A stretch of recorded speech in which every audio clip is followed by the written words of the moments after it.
Պանելային քննարկմանը մասնակցելու համար հրավիրում ենք Հայաստանի Հանրապետության նախագահ Վահագն Խաչատուրյանին,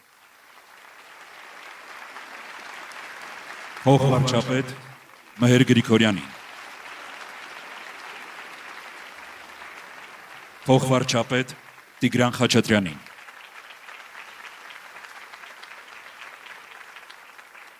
Արդարադատության նախարար Սրբուհի Գալյանին,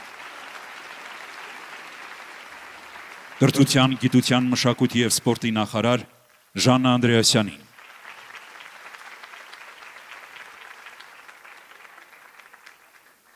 պանելային քննարկումը կվարի էկոնոմիկայի նախարար Գևորգ Պապոյանը։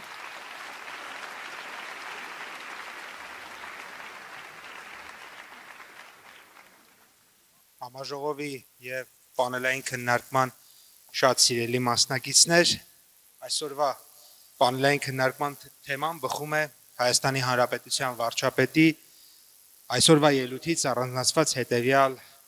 ֆունդամենտալ մտքից,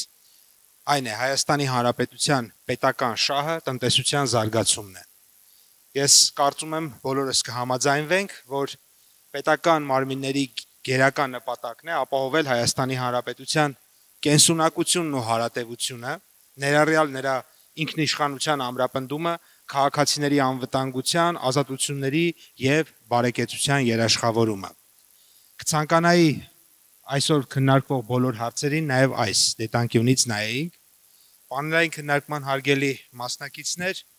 մինչև բուն հարցերին անդրադառնալը խնդրում եմ պայմանավորվենք հետևյալի շուրջ։ Ամեն հարցի պատասխանի համար փորձենք տրամադրել առավելագույնը 5 րոպե։ Մեծարգո նախագահ, առաջին հարցը ձեզ եմ ցանկանում ուղղել։ Հայաստանի Հանրապետության պետական մարմինների աշխատանքի մակրո նպատակը Հայաստանի Հանրապետության հարատևությունն ապահովելն է։ Պարոն նախագահ, հաշվի առնելով վարչապետի այս դիտարկումը, ինչպիսին պետք է լինի պետության դերը տնտեսության մեջ այն պարագայում, երբ տնտեսական քաղաքականության վերջնական նպատակը հենց պետության հարատևությունն է։ Ինչպես կարող է պետական կառավարման համակարգը վերաճել այնպիսի ինստիտուցիոնալ միջավայրի, որը միաժամանակ ապահովում է շուկայի ազատություն, բայց նաև արդարություն, արդյունավետ վերահսկողություն ու սոցիալական համերաշխություն։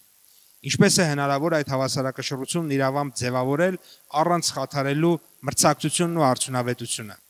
Եվ առհասարակ, ինչպիսի դեր ունի պետությունը տնտեսության մեջ, ինչպես պետական կառավարման համակարգը կարող է նպաստել տնտեսական կայունությանն ու աճին։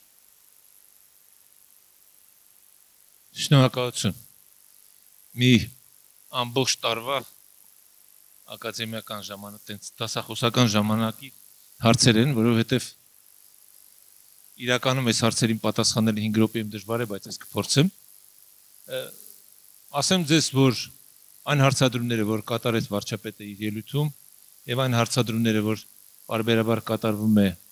վերջին ժամանակներս հատկապես պետության հետ կապված, ամենակարևորը ընկալել հասկանալ ինչ է նշանակում պետություն։ Նաև հենց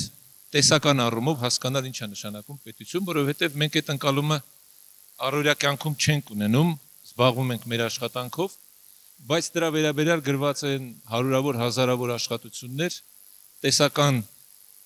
վեճեր, մինչև հիմա այդ վեճերը շարունակում են ի պատասխան ձեր հարցի, որտեղ պետք է լինի պետությունը։ Այսօր աշխարհում ամենաշատ քննարկվող հարցերից է։ Եվ ինչքանով արդյունավետ կլինի պետության մասնակցությունը մեր հասարակական կյանքում, կախված է նրանից, թե պետությունը ինչ պարտականություններ է ստանձնում եւ ինչքանով է ինքը այդ պարտականությունները պատրաստ կատարելու։ Մի խնդիր կա, որի պատասխանը մինչև հիմա չեն գտնել եւ չգտնել են մարդկությունը, որովհետեւ այդ խնդրի պատասխանի մեջ մի կարևոր հանգամանք կա։ Ինչքանով է հասարակությունը ինքը պատրաստ աջակցել պետությանը։ Ինչի մասին վարչապետի ելույթում կար։ Ինչքանով ենք մենք պատրաստ այն լիազորությունները, որը մենք պետությանն ենք լիազորում, այդ լիազորությունների շրջանակում մենք ինքներս մեր պարտականությունները կատարենք։ Սովորաբար մարդկային հոգեբանության մեջ միշտ պարտավորությունները ուրիշի վրա բարթելը, պատասխանատվությունից խուսափելը շատ նորմալ է։ Եվ երբ որ նայում ենք պետության գործունեության եւ գործառույթների մասին եւ տեսնում ենք, որ պետությունը ինչով է զբաղվում, դա պայմանավորված չի նրանով, որ պետությունն այդպես ցանկացել։ Շատ դեպքերում այդ գործառույթները պարզապես կատարող չի եղել։ Եվ պետությունը ստիպված է եղել այդ ամեն ինչի մասին ինքը ուղղակի վերցնել իր վրա, որովհետև այլ կերպ պետությունը չէր կարող գոյատևել։ Եվ այս առումով ինչ եմ ես խորանում նաև տեսական քննարկումների մեջ, ես ինքս երկար ժամանակ իմ մասնագիտական տնտեսագիտական ուսումնասիրությունները երևի 90%-ը կամ ավելի հենց նվիրել եմ դրան պետության դերին։ Ինչա պետությունը, ինչ պետք է անի պետությունը։ Եվ այս առումով ինձ համար դասական այսպես ձևակերպում է, որը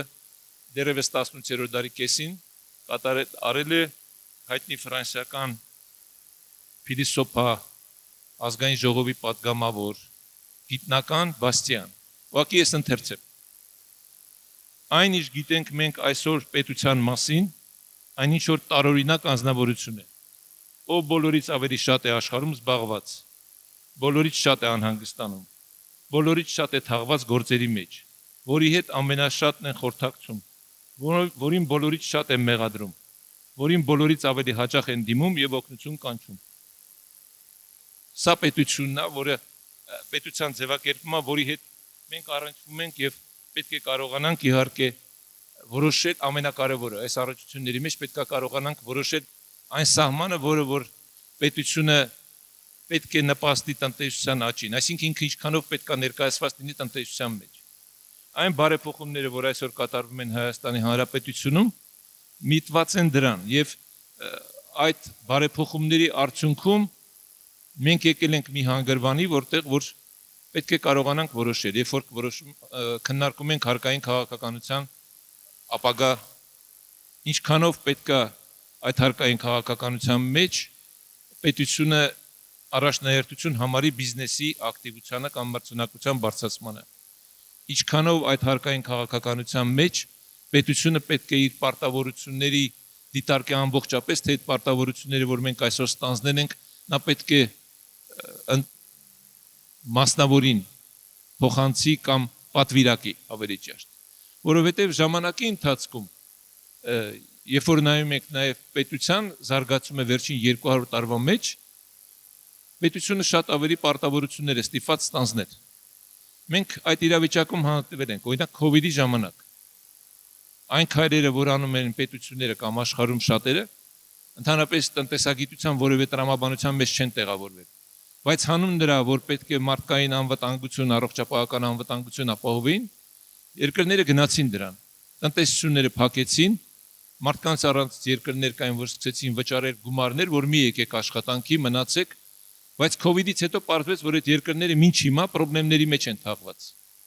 Այդ պայն խնդիրեր, որ լուծում էին։ Հիմա մի ուրիշ խնդիր ենք բոլորս ամբողջ աշխարհս այդ խնդիրների մեջ թաղված եւ անընդհատ առանձնահատուկ ուշադրություն ենք դարձնում կլիմայի հետ կապված խնդիրը։ Նախկինում այդպիսի խնդիր չի եղել։ 100 տարի առաջ, նույնիսկ 50 տարի առաջ, առավել եւս 200 տարի առաջ այդ խնդիրները օրակարգում չեն եղել։ Եվ պետությունները դրանով զբաղված չեն զբաղվել։ Հիմա մենք ստիպված ենք զբաղվել։ Մեր գործողությունները այսօր կարծում եմ պետք է միտված լինեն նաեւ ապագային։ Այսինքն մենք պետք է կարողանանք միաժամանակ եւ զարգանալ եւ բարեկեցիկ կյանք ապահովել եւ միաժամանակ վնաս չտալ մեր շրջակա միջավայրին, միաժամանակ մտածելով, որ սա վերջը չի, այլ 50, 100 եւ 500 տարի հետո մենք գոյատևելու ենք, հարատևելու ենք, եւ այս տրամաբանության մեջ մեր քայլերը պետք է կարողանանք ձևակերպել, կանխատեսել։ Ես վստահ եմ, որ առաջիկա 5 տարիների նախատեսվող տեսլականը այս սկզբունքների, գոնե այս սկզբունքները հաշվի կառնի, որովհետև հակառակ դեպքում մենք կարող ենք ունենալ այսպես կոչված ուժեղ պետություն։ Հիմա կան շատ երկրներ, որ այդպես էլ կոչվում են, բայց այս ճակերտավոր ուժեղ են, որոնք կենտրոնացված կառավարում ունեն,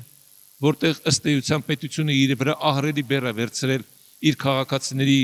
տարբեր սոցիալական խնդիրներ լուծելու առումով, բայց դա ուժեղ պետություն չի։ Ինքը թույլ պետություն է։ Ավելի կարևոր կլիներ, ավելի ճիշտ կլիներ փոքր պետություն, եւ այդ փոքր պետություն լինելով իր պարտավորությունները հստակ կատարել եւ այդտեղ ակտիվ մասնակցություն ապահովել հասարակության, քաղաքացիների եւ բիզնեսի, բայց չներկայանալ որպես ուժեղ պետություն։ Եվ այսօր ուժեղությունն ու թույլությունը չի ձևակերպում հենց դրանով, թե դուք ինչքանով եք կարողանում ձեր արժև այսպես հասարակության կողմից պետության արժև դրված խնդիրները լուծելու։ Ավելի կարևորը թե ինչքանով ենք մենք արդյունավետ։ Ես ուզում եմ ավարտել հետևյալով։ Ես երկարաժամկետ դիտարկումներ եմ անում տարբեր միջազգային ինդեքսների կամ համաթվերի, որտեղ շատ 2-3 կան, որոնք հստակ մեսիջներ են ամեն մի երկրի համար։ Հայաստանի Հանրապետության համար, այսպես տնտեսական ազատության համաթիվ, որը երկու կազմակերպություն են հաշվարկում, Fraser եւ Heritage, համաշխարհային բանկի կողմից կառավարման արդյունավետության ինդեքս եւ իհարկե Transparency International։ Երբ որ այս համաթվերի մեջ նայում ենք Հայաստանի Հանրապետության հիմնախնդիրներից որն են, երկու խնդիր։ Տեսեք, օրենքի գեյականություն կամ արդարադատություն կամ արդարություն, մեր ամենավատ ցուցանիշները այդտեղ են, եւ երկրորդը պետական ինստիտուտների արդյունավետություն։ Այս երկու ցուցանիշներն են։ Մնացած տեղերը, որտեղ խոսքը վերաբերում է ֆինանսական կայունություն, տնտեսական ազատություն, արտաքին առևտուր, նայած որ համաթիվը իշ չափանիշներից ելնում։ Մենք լզգալի առաջընթաց ունենք։ Օրինակ Fraser-ի տնտեսական ազատության համաթվով մենք հիմա զբաղեցնում ենք 39-րդ տեղը, ազատ տնտեսության երկրների շարքում ենք, որ այդ համաթիվը հաշվում է Հայաստանի համար 2005 թվականից։ Մենք մինչ 23 թվականի թվերն է, մենք չենք ունեցել այդպիսի ցուցանիշ։ Ինձ համար մի քիչ զարմանալի էր, որովհետև այդ ցուցանիշի հաշվարկման մեջ հատկապես կարևոր էր պետության մասնակցությունը տնտեսական հարցերում։ Ես կարծում եմ, որ մենք այդտեղ որոշակի խնդիրներ կունենանք, բայց պարզվեց չէ։ Այսինքն ես ուզում եմ ասել, մեր հարցերի պատասխանները մենք կարող ենք գտնել նաև տարբեր միջազգային այդ համաթվերի մեջ։ Եվ մեր աներիքները որոշելուց դրանք ընդունենք որպես մեզ ուղղորդող։ Շնորհակալություն։